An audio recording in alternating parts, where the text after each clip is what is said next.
그 이웃분들이 매실 와서 따가라고 그러세요. 그러면 매실 따져, 산수유 따져. 며칠 전에는 꾸찌뽕이라는 걸 짰는데 그거 되게 좋거든요. 그거 따지 뭐 차 덮지, 그러니까 철저히 매일매일이 다른 생활을 하는데, 이혼해서 불행한 게 아니고 죽어서 불행한 게 아니고 가난해서 불행한 게 아니고, 그러니까 그것에 대해서 우리가 가지고 있는 이미지들이 우리를 불행하게 한다고 이미 수많은 현자들이 이야기를 했어요. 그래도 대한민국에서 단행복 제일 많이 팔았는데 아무리 그래도.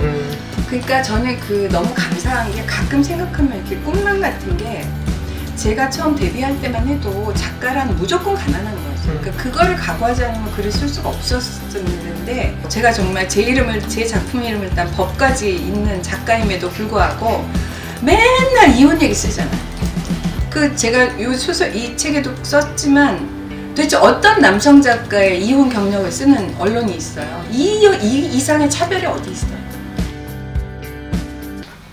예, 안녕하세요. 저 작가 공지영입니다.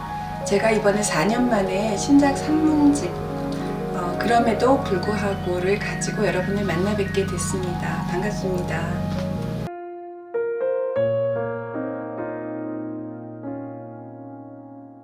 제가 이 수많이 달리는 악플에도 불구하고 행복하다고 하니까 그 악플 중에 하나가 거짓말 마, 네가 행복할 리가 없어. 아니 정말 우스웠어. 가난하다고 꼭 불행한 거 아니고, 이혼했다고 꼭 외로운 거 아니고, 욕먹는다고 해서 꼭 행복하지 말란 법 없어요. 이런 세상의 어떤 그런 편견, 그런 어떤 편향, 이런 거 좀 깨고 싶었어요. 그래서 제가 앞으로 그런 것들을 연습해왔고, 앞으로도 그런 이야기들을 좀 책으로 쓰고 싶어요. 그래서 특히나 이번 글 쓰면서 악플에 시달리다가 죽은 수많은 어린 연예인들 많이 생각했어요. 저도 사실은 가끔은 두렵고 죽고 싶은 생각이 있었죠. 악플들 때문에. 그리고 사실 이거 굉장히 강력하게 처벌해야 돼요. 그러니까 저니까 그나마 이 정도 버티는 건데, 저는 또 그다지 그런 것도 아닌데, 그 어린 연예인들한테 쏟아대던 그런 거, 그다음에 뭐 지난번에 조국 장관님 아이들에게 쏟아냈던 거, 이런 거 저도 몇 번 고소를 했었거든요. 근데 너무나 벌이 약하더라고요. 속으로 이런 생각 들었어. 판사님들한테 악플 달기 좀 한번 해보면 어떨까? 얼마나 괴로운지 알게 될 거예요. 진짜로요. 그래서 그런 거는 좀 일단 그건 처벌이 좀 강화됐으면 좋겠고, 또 하나 다른 점은, 그럼에도 불구하고 어린 연예인들, 그러니까 제가 하던 연습 같은 거 좀 해서 제발 나쁜 생각 하지 말기를 좀 정말 부탁드리고 싶어요. 제가 그러니까 카톨릭 신자인데, 예를 들어 예수라는 성인이 말하기를 가난한 사람은 행복하다라고 첫 일성을 하잖아요. 그것이 그 당시나 지금이나 절대로 통용될 수 없는 거죠. 가난하면 행복하지 않다고 우리가 생각하니까. 그런데 그렇지 않더라고요. 그러니까 이혼해서 불행한 게 아니고, 죽어서 불행한 게 아니고, 가난해서 불행한 게 아니고, 그러니까 그것에 대해서 우리가 가지고 있는 이미지들이 우리를 불행하게 한다고 이미 수많은 현자들이 이야기를 했어요.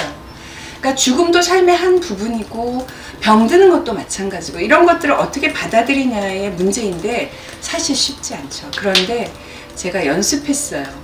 그래서 제가 그 연습한 과정들을 써놓은 것이 이 책이고요. 그런 의미에서 제가 연습에 성공했다고 할 수 있죠. 근데 그 연습의 기간이 15년이 넘었어요.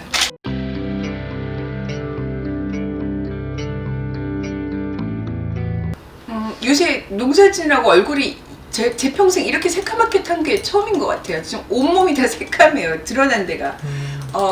농사일하고, 그 다음에 여기가 또 좋은 게 1500m급의 산들이 줄줄이 있고, 강이 여기 있고, 30분 간 바다예요. 그러니까 사시사철 먹거리들이 너무 많은 거예요. 근데 이제 특히 산이라는 게 저도 잘 몰랐는데 그렇게 먹을 게 많더라고요. 그래서 뭐 정말 요즘에 매실값이 좀 많이 내려서 이웃분들이 매실 와서 따가라고 그러세요. 그러면 매실 따져, 산수유 따져. 며칠 전에는 꾸찌뽕이라는 걸 짰는데 그거 되게 좋거든요. 그거 따지 뭐 차 덮지, 그러니까 철저히 매일매일이 다른 생활을 하는데, 이제 저 같은 경우는 여기 지리산 학교라는 곳에 입학을 해서 그 프랑스 자수, 그 다음에 재봉, 그다음에 빵 굽기를 배웠어요. 그래서 그것도 시간 되게 많이 걸려요. 거기다가 이제 초봄부터 순 따서 장아찌 담그죠. 지금 이제 김장 이제 심어놓은 거 준비하느라고 젓갈이랑 이런 거 다 준비하고 있는데, 서울에서는 사실 도우미 아주머니가 계속 계셨어요.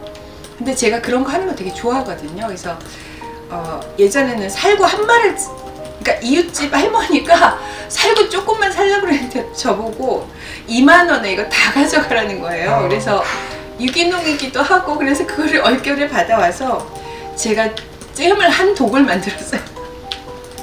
그래가지고 그거 얼마 전까지 다 나눠줬어요. 얼마 전에 여기 출판사 직원들이 와서 마지막 잼을 가져갔어요. 그런 거 만드는데 즐거워요. 되게 나눠서 이렇게 만들어서 나누는 거 즐겁고, 그 다음에 복숭아 여기도 복숭아 되게 많이 나오거든요. 복숭아 병조림을 한 5박스 만드는데 그 복숭아 씨를 빼느라고 여기 손목이 다 나고. 그 다음에 이제 아침에 일어나서 4시 반쯤 일어나거든요. 4시 반쯤 일어나서 기도하고, 뭐 집안일 좀 하고, 그 다음에 글 써요. 조금 글 쓰고, 오후에는 맨날 그런 거 하고 노는 거예요. 근데 그게 다 노는 거거든요. 그리고 여기는 술 약속이 있으면 4시에 먹고 6시 반쯤 헤어져요. 그러면은 집에 와서 8시쯤 자요. 그래야 3, 4시에 일어나잖아요. 근데 사람들이 모두 그렇게 살아서 여기 한번 밤 9시 반에 한번 나가보시면 서울의 새벽 3시 같아요. 너무 깜깜하고 무서워요. 그래서 해가 지면 보통 사람들 다 문 닫고 다 집에 들어가요.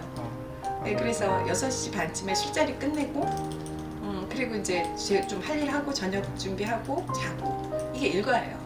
근데 사람은 이렇게 똑같은 일과를 하는데 자연이 365일 변해주니까 매우 다채롭죠. 글쎄요, 여기 귀촌하신 분들한테 물어보니까 너무 즐겁다고 하세요. 여기 하동살이 너무 좋다고 다들 하세요.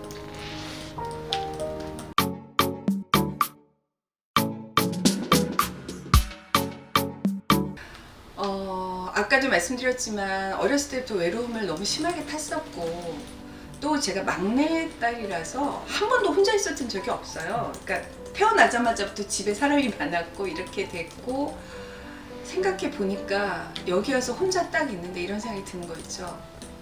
이게 나랑 되게 잘 맞는다.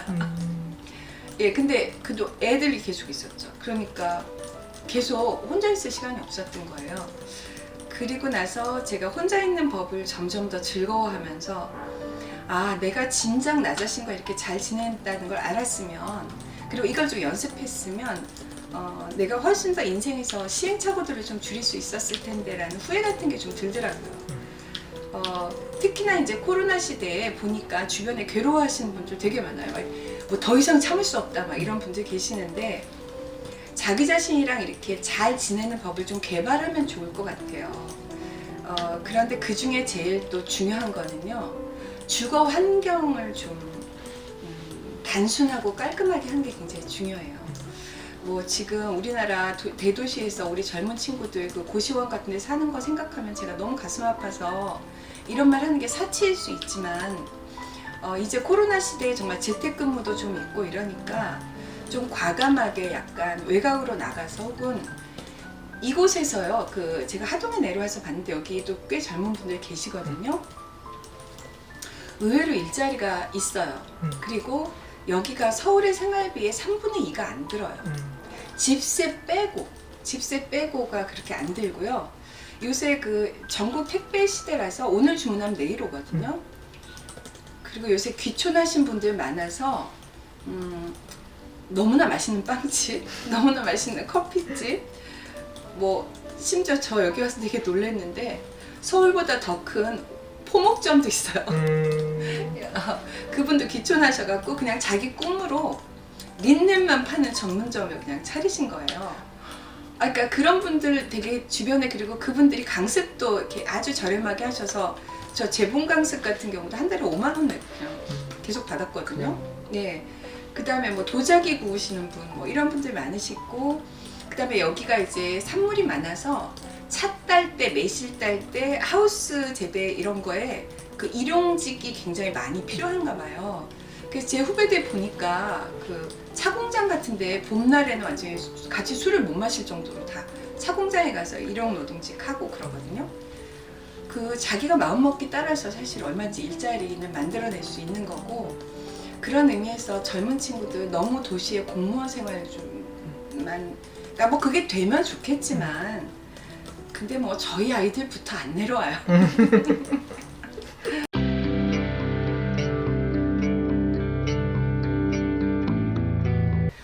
그래도 많이 있죠.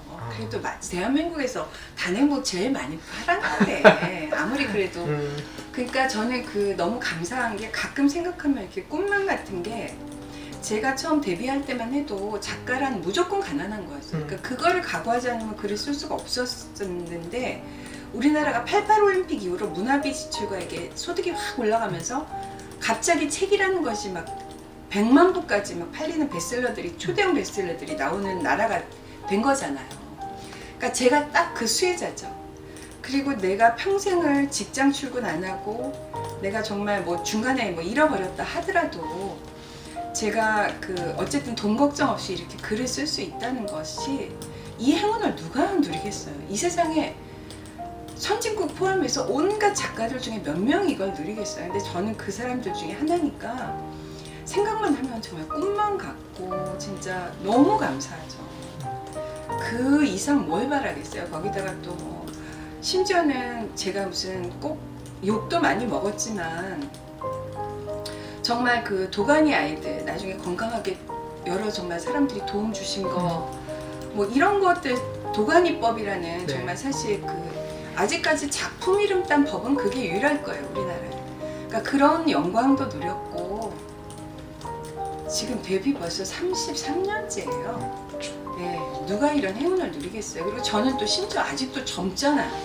그러니까 정말 감사하죠. 돈 뭐, 그러니까 재벌만큼이나 뭐 강남 부자만큼은 없어도 정말 친구들 오면 제가 맛있는 삼겹살 사줄 정도의 돈은 있죠.